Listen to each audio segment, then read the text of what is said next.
everybody, welcome back. I just got back from the range. I shot 20 rounds of 30-06 Springfield ammunition. I'm going to take you through the process of what I like to do and the techniques that I use to take this brass from the range and reload it. Today we're going to be using the Dillon RL550B reloading press, and you can see that I have a few objects laid out on my bench. I'll introduce them a little more in detail as this video goes on. First thing is first though, and that's the safety glasses. Make sure that you have a good clear pair of safety glasses that are free of obstructions, because you don't want scratches on them that can hurt your vision or your ability to see things. One thing that I'm going to mention, like I mention on all of my reloading videos, and that is I'm by no means a reloading expert. Okay, again, I've been reloading for many years, but it's up to you to do your own research and check your own load data. Verify your own load data. I'm just sharing some information that works for me. There are several places where you can find load data. You can go get books, such as this Lyman 49th edition. It's a great book. Some of the powder manufacturers have websites where they have load data. In our case, we're going to be using IMR 4064 powder. They have great load data on their website. The Hodgdon Powder Company also has load data. The Alliant Powder Company has load data. So make sure you do your research and verify the information that you see in these videos.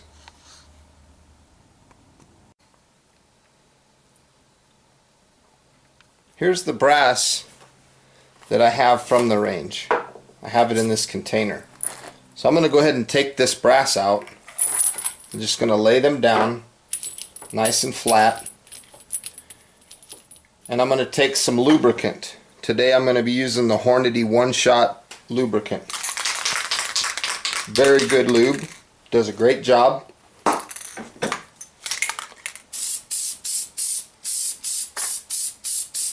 Just give them a nice little coat. Nothing too fancy. I usually like to, I don't know if this helps at all or not, but I usually like to take the four corners of the towel, just kind of bounce them around. I don't know. To me, it makes me feel like the lube spreads out a little more or something. I don't know. I'm probably crazy. But if you haven't noticed, when I took the brass out of this container, I also had a piece of paper in there. And on this piece of paper is some very important load data. I'll share that with you now. Today we're going to be loading 30-06 Springfield. We're going to be using Federal large rifle primers. The bullet that we're going to be putting in these is a 150 grain Sierra Spitzer. It's a good bullet. The brass is already been trimmed to 2.494 inches. The overall length that we're going to be looking for today is 3.20. Powder that we're going to use, IMR 4064, anywhere from 48 grains to 53 grains. We're going to load ours at 48 grains today. 2695 is the approximate feet per second that we should be getting, and I also always write down if the brass has been trimmed or not. So this is the load data that we're going to use for today's video. This data comes out of the Lyman 49th edition manual. Before I can do any actual loading, what I need to do to my press is I need to load the consumables. In our case today, the powder measure and the priming system. But for now, we'll just load the powder. Again, we're going to be using IMR 4064 powder. This is a long grain extruded powder. I'm just going to pour some up into the hopper. I'm only gonna be making 20 rounds today in this video, so there's not really a need to fill this all the way full. But you definitely want to make sure that you have enough to do the job. It's important that when you put powder into your hopper, that you keep the powder bottle somewhere close to the press, somewhere on your bench where you can verify that powder, what powder you're using, I should say.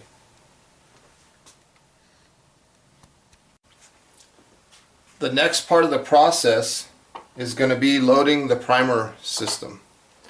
So I'm going to open the low primer alarm arm, and I'm going to take out this primer guide rod, I guess you could call it. Set that aside. Federal large rifle primers is what we're going to be using today. They come in packs of 100 like this, which also come in big boxes of 1,000.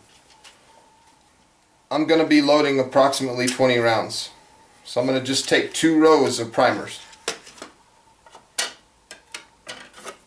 I have an RCBS flip tray. I'm going to put on top of those 2 rows of primers. I'm going to flip it over, and I should have 20 primers there.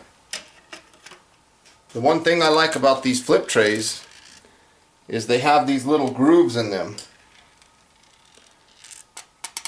And what these grooves do is if you shake this tray, they help orient all the primers to where they're all facing the same way. In this case, they're facing anvil up. But I need them to go anvil down. So what I'm going to do is I'm going to put the other part of the flip tray on top and flip it over. From here, you'll notice that all my primers are anvil down. At this point, I'm going to set this down. Let's see, where can we see it here? I'm going to set this down, and I'm going to use my primer pickup tube to pick up the primers. Okay, now I'm going to take my primer pickup tube. This one happens to be the one for large primers, and I have all my primers laid out on my flip tray, and I'm going to pick them up one at a time. Just kind of stab them with the primer pickup tube, and it picks them up and puts them into this tube. This is a very easy process. Works very well. It's a very good idea that they came up with to handle the primers this way. So now I have a full primer pickup tube, and I'll be ready to load the press. So loading the priming system on the Dillon is very simple. I take my primer pickup tube, the opposite end in which I picked them up, I will put to the sky, and I have this other end here. This other end is going to rest right on the press, and I have that cotter key there. And what I like to do is I like to take this guide rod and push it down into my pickup tube. What this does is it'll help push all the primers through the tube when I pull this hitch pin. So now you see that all the primers fell out of my pickup tube because there's my push rod. That guarantees me that this priming pickup tube is empty. So now I lower this low primer alarm arm and I push it just to make sure that it makes noise. And the way this works is as this drops down, as primers get used, this little weighted area here gets lower and lower and lower, and when you start getting low on primers, this little weighted area pulls this arm down, and it gives you an audible alarm that you're getting low on primers. It's a very good system. Works good. At this point, I'd like to take a close, quick look at the press, and I will identify the 4 stations on this press. This is station 1, This is station 2. Coming around, this is station 3, and this is station 4. Now I'll talk a little more in depth about what these stations do. The first thing that I like to do when it comes to reloading on a progressive stage press is a couple of things. I like to verify the powder charge that I'm throwing, and I also like to verify the bullet seating depth. So that's what this first piece of brass is going to do. I'm going to insert it into station 1, and what's going to happen is when I raise the ram, 3 things is going to happen to that piece of brass. It's going to decap the brass. In other words, there's a primer in this piece of brass, and you can tell that it's a spent primer, and that's notated by the little dent in it. What it's going to do is it's going to knock that primer out. It's also going to full length resize the outer diameter of the brass, and the third thing that it's going to do is it's going to resize the inside diameter of the case mouth. So I'm going to go ahead and raise the ram. You'll hear a little ting sound, and that'll be the primer falling out. So the primer's out, and I just resized the full length of the brass. On the downstroke, you'll feel your press catch about right there. When I push beyond that catch, like so, that's when the expander ball does its job of, like I said, resizing the diameter of the case mouth. Now you can tell that the primer is gone, the full length of the case has been resized, so we have 2 of the operations finished. Now we need to prime this case. To do that is from the neutral position of where the ram likes to land, I'll push my handle forward. That will seat a primer. One thing that I want to mention is when it comes to seating primers, make sure that your primer is seated flush or just a little bit below flush. The reason that's important is because if you have a primer that's sticking out, it could cause slam fires on some rifles. So that's what station 1 does. Now I'm going to take that piece of brass and I'm going to index forward to station 2. These little brass buttons that you see here, I'm going to remove because I want to verify my powder charge. So I'm going to take this station 2 brass locator button out. That'll let me take the case in and out of the press. So from here, I want to weigh my powder charge. What I'm going to do is I'm going to take the piece of brass that I'm going to be using to verify the system, and I'm going to put it on my digital scale, and when I turn my scale on, it'll zero the scale to that piece of brass. Now that the scale's zeroed, I put the brass in the system, I raise the ram, and as I come down kind of slowly. See, there was a couple granules of powder that fell, but that's okay. I'm going to go ahead and put it on the scale. 48 grains of powder. So we know now that station 2 is throwing the correct amount of powder. So I put the brass locator button back in. From here, I'm going to index over to station 3. And as I showed earlier, station 3 does not have anything in it. See my finger pointing through there? Station 3 is doing nothing. That's because station 3 is going to have eventually a powder cop die made by Hornady. It's a really cool die. It's basically a die body that has a stainless steel rod in it, and it verifies your powder charge. But I don't have that die yet, so I'm going to use my old flashlight. And I'm going to shine it down through station 3, and I'm going to verify my powder charge. That's what I'm going to do on station 3.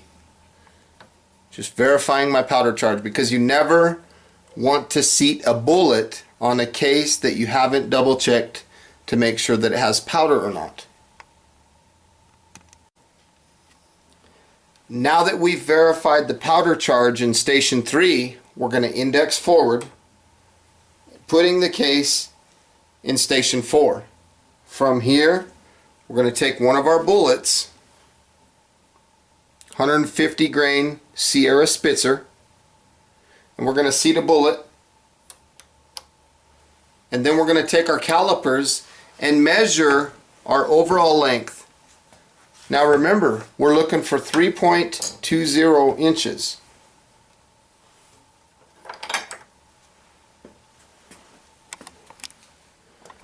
Earlier, we were looking right here, 3.20 inches. So I have the very first completed round in my hand. Let's check that length. 3.20 inches. When you open these calipers, open them slow. You don't want to throw their calibration off. I'm basically going to check the length. 3.200, right on the money. So our length is perfect.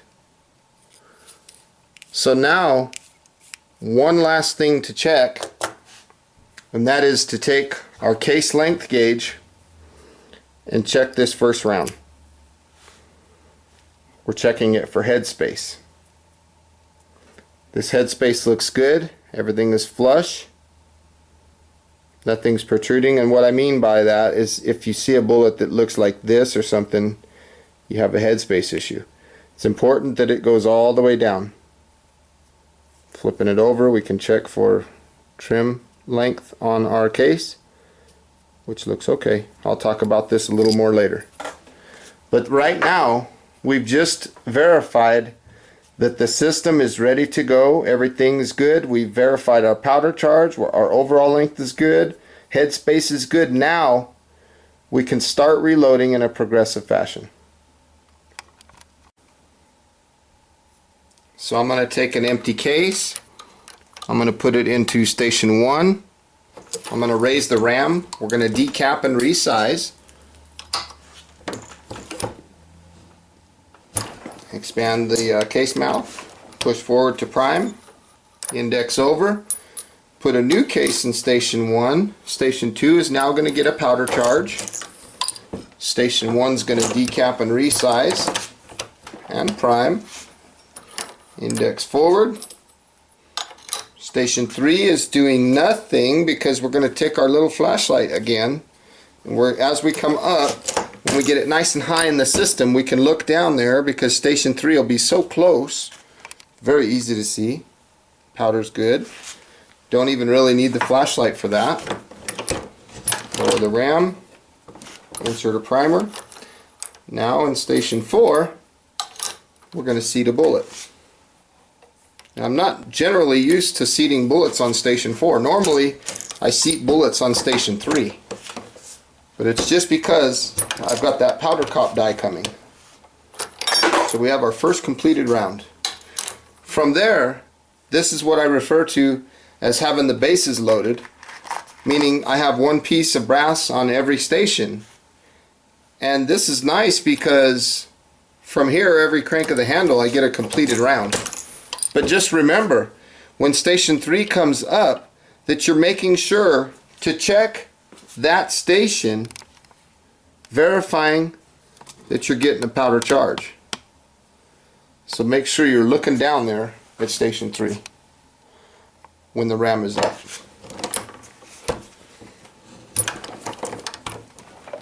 Now, I'm personally the type of reloader that is very conservative. I don't get in a rush. I take my time with everything I do, and I have some very good accurate ammunition. I've seen videos of people on YouTube where they're just in a big hurry, they're rushing everything, and in my opinion, that's not the best way to reload ammunition.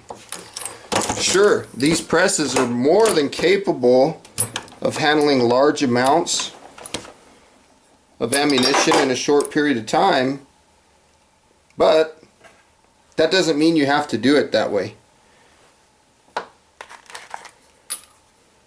So I got to take a quick pause here. I'm going to pull the locator button off of station 4 because I didn't verify the powder charge. Okay, so I just verified it. We're doing fine. I can't stress it enough. I've seen people seat bullets without even verifying powder. I would hate to be with them at the range the day one of those loads fails.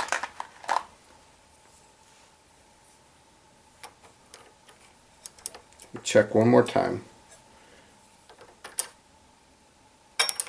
I'm too busy talking and I'm not checking. So that powder charge is good in station 4. So as it comes up, I got to make sure to look at 3. That's why I want to get that powder cop die. Okay, now I'm looking over at 3, and 3 looks good.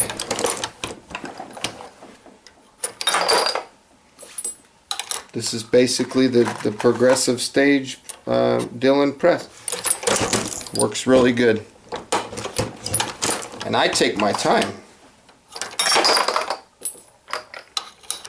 It could be done faster, but I believe in quality over quantity. And you're still able to put out a large amount of ammunition in a short period of time. Someone like me honestly prefer to load something like a 30-06. I honestly prefer to load that on a single stage press. It's just my opinion. So every time station 3 comes up like this, I'm looking over, verifying the powder charge on it, seating the primer, putting the case in.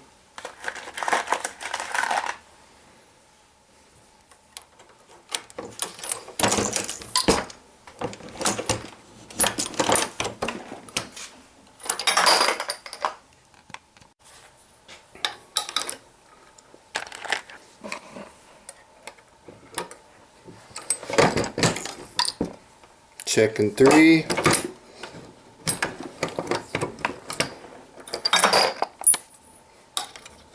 I'm trying to keep my hands out of the way of the camera. I don't want to get them in the way too much. Trying to keep them out of the way so you can see what's going on.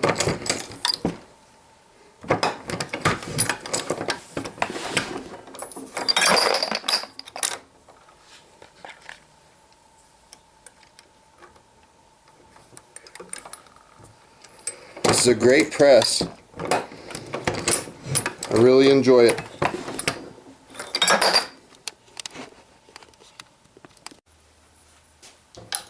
And we're almost finished.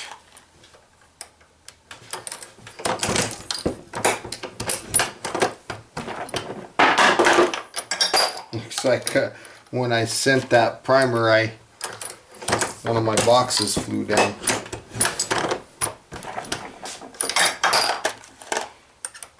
Check and make sure that you check station 3. Low primer alarm went off. That's okay because I had just inserted the last piece of brass. We're down to the last 2 rounds.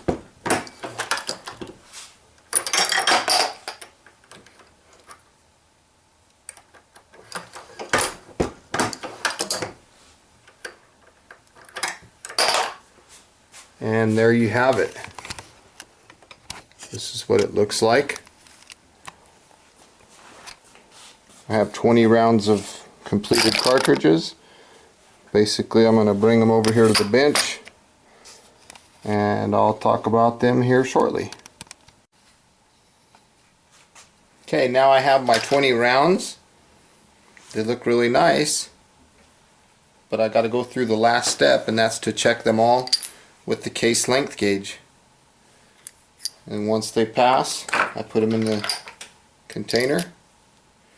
I'm just looking, I'm not looking for trim so much, I'm looking more for headspace, because I know that this brass had just been trimmed.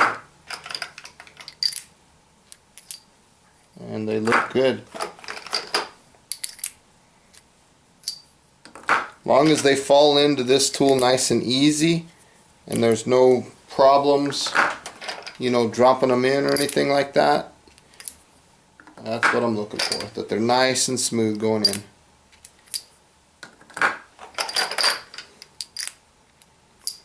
They look good. They feel good. These ought to be good shooting rounds.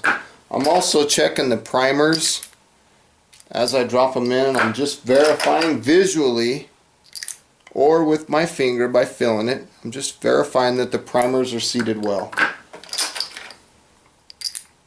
Now there's one that has an odd headspace. It's not bad, like really bad. See, I was able to push and it went down, but just dropping it freely, let's look at this. See, it kind of stuck up a little bit. That's not that bad, because just pushing with my finger it was able to go flush. That means when the bolt closes, it'll be able to push that one shut. But I'm going to put that one upside down, or set it aside for now. Let's just keep checking the rest of them. It might have been something simple too, like a piece of dirt on the brass, or some too much lube, or sometimes that'll do it.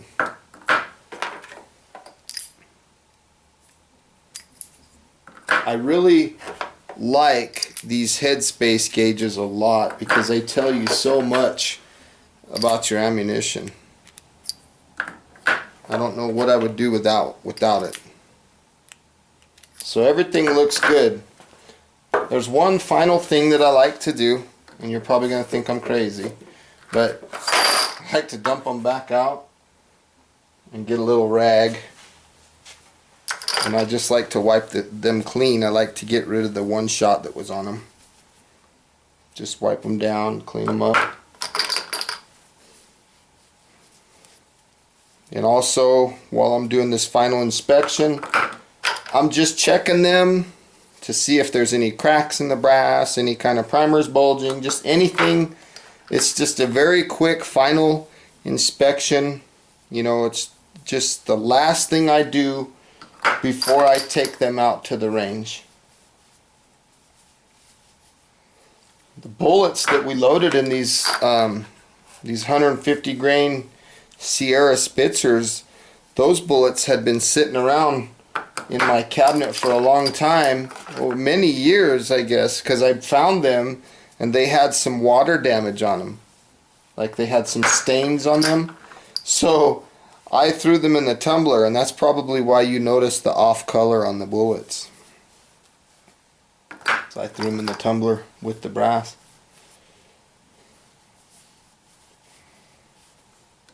If there's one thing that I can stress when it comes to reloading, that's cleanliness. Clean workstation, clean bullets. You don't want like dirt and powder flying everywhere, and you know, and the other thing is my safety glasses. Make sure you're wearing them. I've seen so many videos of people reloading, and they're doing a good job reloading, but half of them aren't wearing safety glasses, and some of them aren't inspecting their brass. And maybe they do, but maybe they do that off camera or something.